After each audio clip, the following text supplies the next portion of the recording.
আসসালামু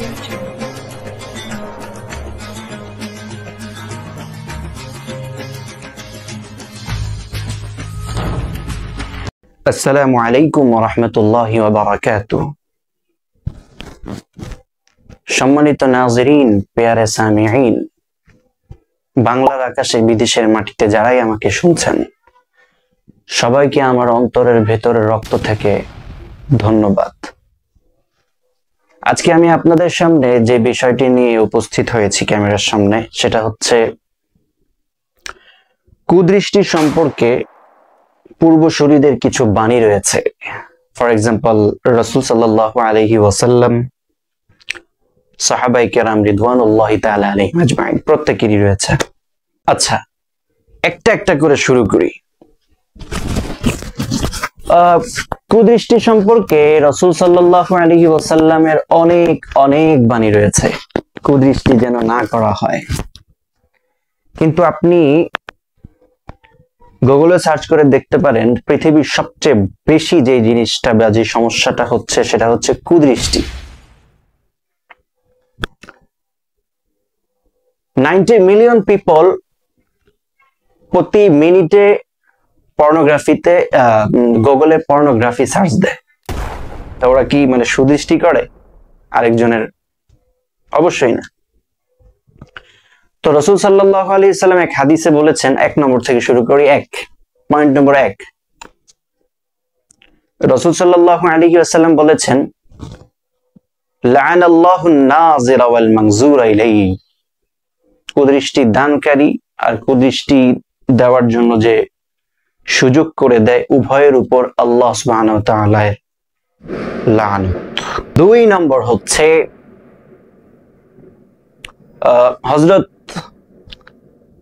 দাউদ আলাইহিস সালাতু ওয়াস সালাম একবার তার পুত্রকে সতর্ক করতে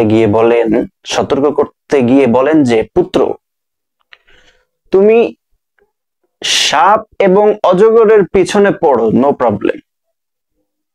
সাপ এবং অজগরের পেছনে পড়ো, কিন্তু ভুলেও কোনো নারীর পিছনে পড়ো না। এর উদ্দেশ্য হচ্ছে, সাপ ও অজগর যদি তোমার পেছনে পড়ে, তোমাকে কামড় দেয়, তুমি মরে যাবা।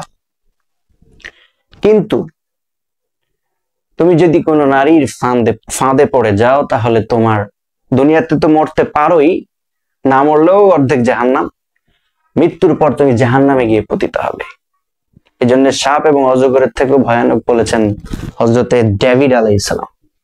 ইহুদিরা ডেভিড বলে। কুদৃষ্টি সম্পর্কে আমার তৃতীয় যেই ব্যাপারটা আমি লিখেছি, সেটা হচ্ছে হযরত ইয়াহইয়া ইবনু যাকারিয়া আলাইহিস সালাতু ওয়াস সালাম, তাকে লোকেরা জিজ্ঞেস করলো যে, হযরত, জিনা বা ব্যভিচারের শুরুটা হয় কোত্থেকে?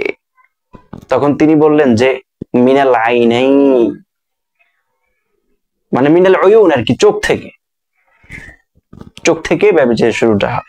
কুদৃষ্টি সম্পর্কে 4 নম্বর যে বিষয়টা আমি নোট করেছি পূর্বসূরীদের বাণী, সেটা হচ্ছে ওমর ফারুক রাদিয়াল্লাহু তাআলা আনহু বলেন, যদি দুটি জীর্ণ হাড়, মানে একবারে হাড় ভেঙে যাওয়া হাড়, জীর্ণ শীর্ণ চিকন হাড়ও যদি হচ্ছে একসাথে একত্রিত হয়, তাহলে তারাও একে অপরের প্রতি আসক্ত হয়ে যাবে। সম্মানিত সুধী, এখানে জীর্ণ হাড় দ্বারা মূলত হযরত ওমর ফারুক রাদিয়াল্লাহু তাআলা আনহু বৃদ্ধ এবং বৃদ্ধাকে বুঝিয়েছেন, মানে তারাও গুনাহ করতে পারে। সেখানে কি যুবকদের ফ্রি মিক্সিং চলে? 5 নম্বর যে বিষয়টা আমি পূর্বসূরীদের মত থেকে নোট করেছি, সেটা হচ্ছে হযরত সাঈদ ইবনুল মুসাইয়্যিব, বিখ্যাত তাবেঈ, তিনি বলেন, যখন তুমি কোনো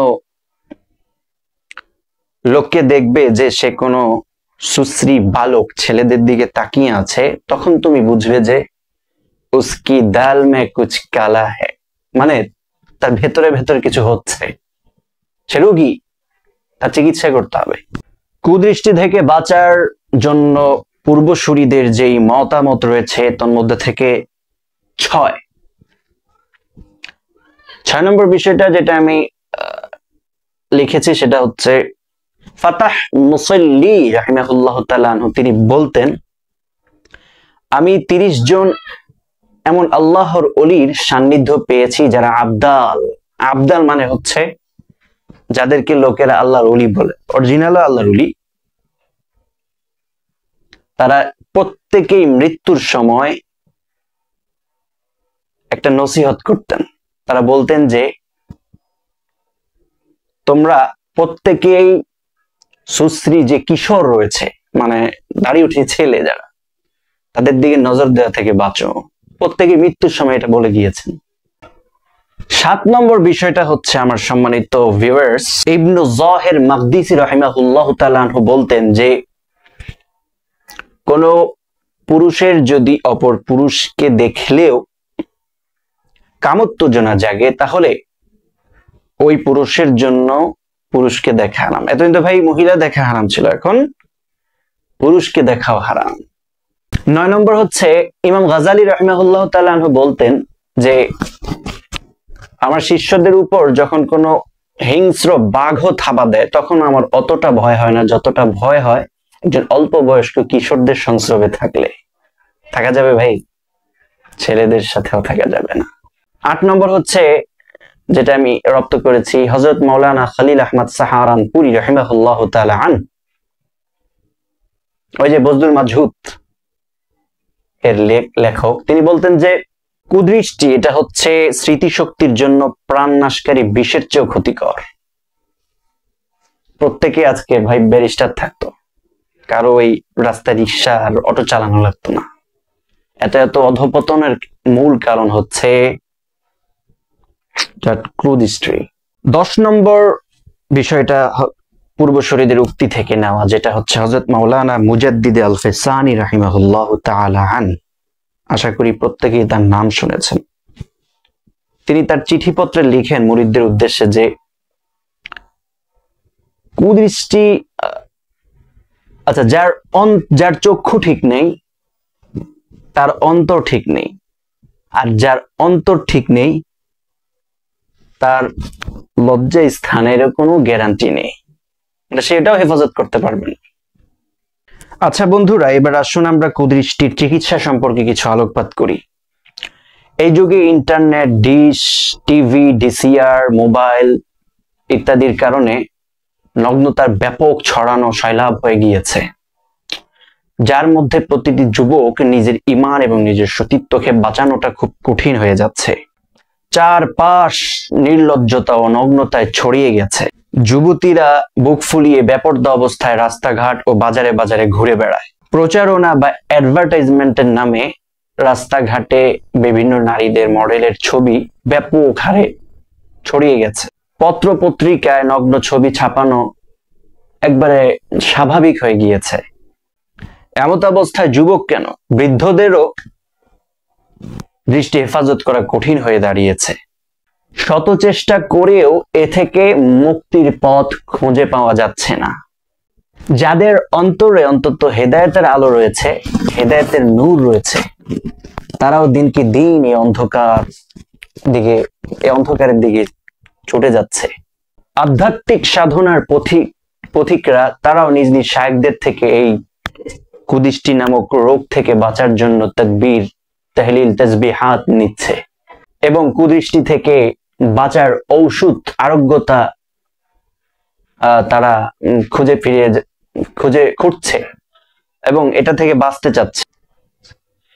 এই জন্য আমি এই অধম, এই নগণ্য চাচ্ছিলাম যে কোরআন, হাদিস এবং বর্তমান যুগের ডিজিটাল ডক্টর এবং আগের ডক্টরদের আলোচনার একবারে যে গোছানো বিষয়টা আছে সেটা আপনাদের সামনে তুলে ধরবো, কিন্তু তার আগে আমার ভিডিওগুলো লাইক করতে হবে।